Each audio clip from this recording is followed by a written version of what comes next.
Good morning. It is Monday, June 22nd. We gather once again for this time of devotions.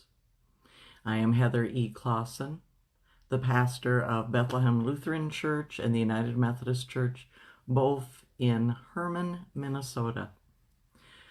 This morning, I am going to be reading Psalm 88.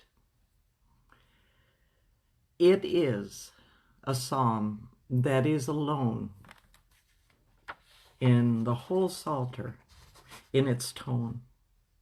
What you will hear in this New Revised Standard Version is unrelieved gloom, is this sense of just darkness, bleakness, hopelessness, and sorrow. We are so used to reading Psalms and having them conclude after they've shared about whatever that difficulty is, about how in that moment of their sorrow or their fear or whatever struggle or uncertainty they're facing, the writers come back around to faith. Psalm 88 is different. Let me share that with you this morning from the New Revised Standard Version. O Lord God of my salvation, when at night I cry out in your presence, let my prayer come before you. Incline your ear to my cry. For my soul is full of troubles, and my life draws near to Sheol. I am counted among those who go down to the pit, and I am like those who have no help, like those forsaken among the dead, like the slain that lie in the grave, like those whom you remember no more, for they are cut off from your hand. You have put me in the depth of the pit, in the regions dark and deep. Your wrath lies heavy upon me, and you overwhelm me with all your waves. You have caused my companions to shun me. You have made me a thing of horror to them. I am shut in so that I cannot escape. My eye grows dim through sorrow. Every day I cry out to you, O Lord. I spread my hands out to you. Do you work wonders for the dead? Do the shades ride up to praise you? Is your steadfast love declared in the grave, or your faithfulness in Abaddon? Are your wonders known in the darkness, or your saving help in the lands of forgetfulness? But I, O Lord, cry out to you in the morning. My prayer comes before you. O Lord, why do you cast me off? Why do you hide your face from me? Wretched and close to death from my youth up, I suffer your terrors. I am desperate. Your wrath has swept over me. Your dread assaults destroy me. They surround me like a flood all day long, and from all sides they close in upon me. You have caused friend and neighbor to shun me. My companions are in darkness. That's hard to hear, isn't it? We're waiting for that uptick moment, that moment of joy, that moment of reassurance that God is with the writer and us as we read. In our humanity, we try to avoid those deep spots. We try to deny that they ever happened to us. But let's be truthful. They happen to all of us. Happened to me, happened to you. We have moments when it can be something very personal happening. It can be what we're watching, very much so in the world today, as the news assaults us over and over again, and we can come to a place where we've lost hope. We can find when we take a stand on an issue, it seems as if all of a sudden, those that we counted on as our companions in life either desert us or react negatively to us. This psalm remains in our Psalter because there are times we have to stay there. We need to acknowledge our pain. We need to acknowledge our sense of abandonment in those deep and profound and painful moments. And yet we try to quickly move through them. We try to quickly deny that we even feel that way. And sadly, we often will not listen or accept from others when they feel that way. We try to talk them out of it. We try to remind them of the blessings in their life. We try to remind them of the goodness in the world that still exists. When all they are asking is, as this psalmist says, I need my companions to sit with me. I'm in the depths of sorrow. I'm in the depths of pain. I'm in the depths of uncertainty. And I need to be there, but I don't want to be there alone. You know, Brene Brown, modern author, bloggist, I recommend any of her books. But she has a quote that I think fits here. In order to emphasize with someone's experience, you must be willing to believe them as they see it, and not how you imagine their experience to be. It isn't easy to sit with someone who is that low. But that's what is needed.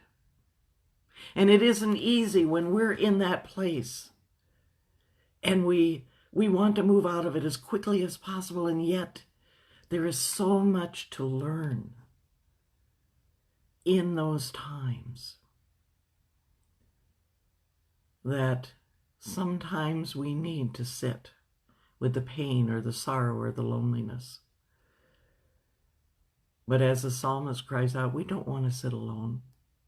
We don't want someone who does come to sit with us to try to fix us, to try to tell us that everything will be better. We just need the companionship when we sort through that. When we are overwhelmed by the issues of the day. When we are overwhelmed by the pain we see in others. And sometimes we just need to sit with that pain and not deny it and not take it away. Because often through that, God will speak.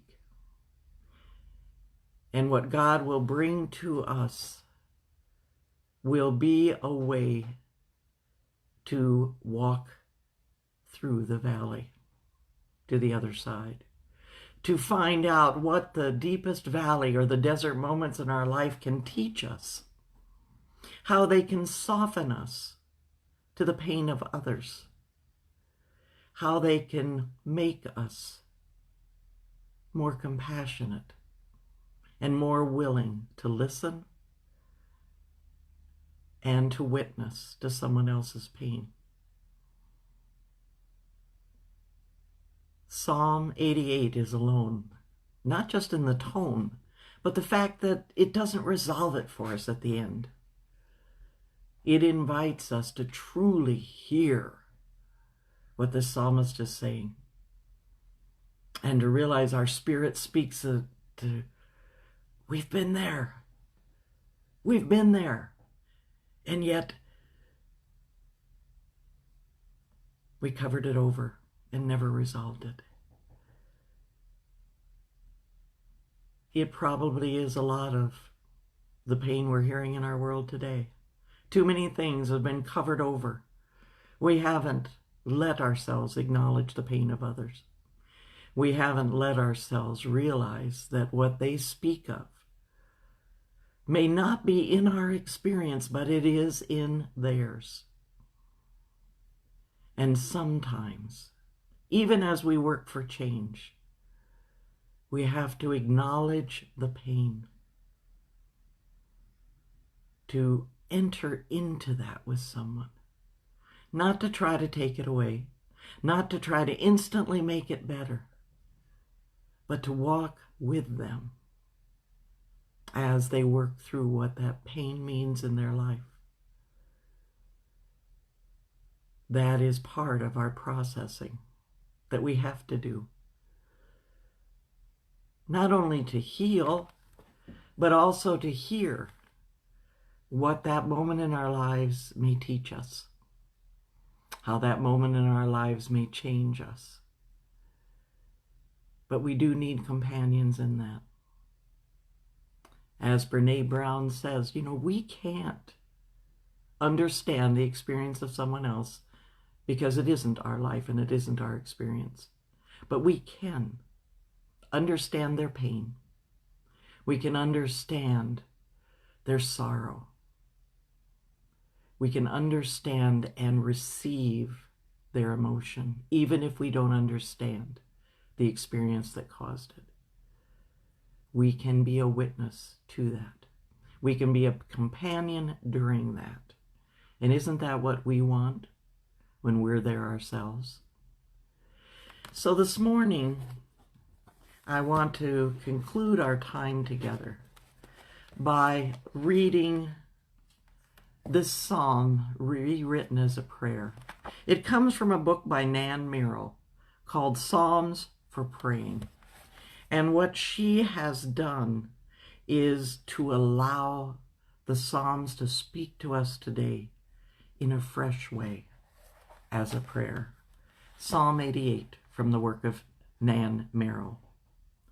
O beloved, heart of my heart, I call to you for help by day. I cry out in the night. Let my prayer come before you. Bend your ear to my cry, for my soul is full of troubles, and my life seems like dust. I have fallen into a pit of despair. I have no strength, and I feel powerless. Like one from whom you have turned, like the soil people walk upon.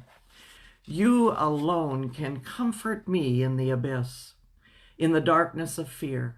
Separation from you is an agony. Hopelessness threatens to overwhelm me. Though through you alone can I pray for my enemies, for those who ignore my plight. I am in a prison, changed by fear. I am weary of tears. Every day I call upon you, O beloved. I lift my hands in supplication. Will you raise me up from this living death? Will you mend a broken heart?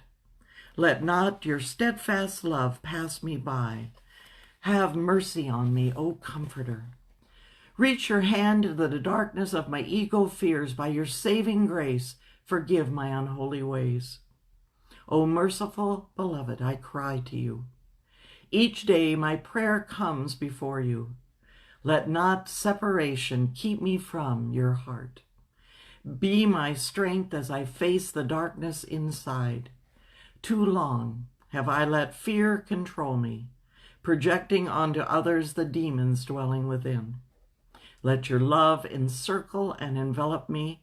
In your mercy, raise me up. Let peace become my companion all day long. My night, free me from the bonds of fear.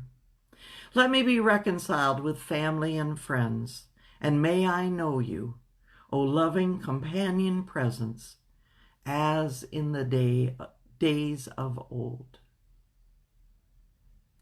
Amen. Go in peace.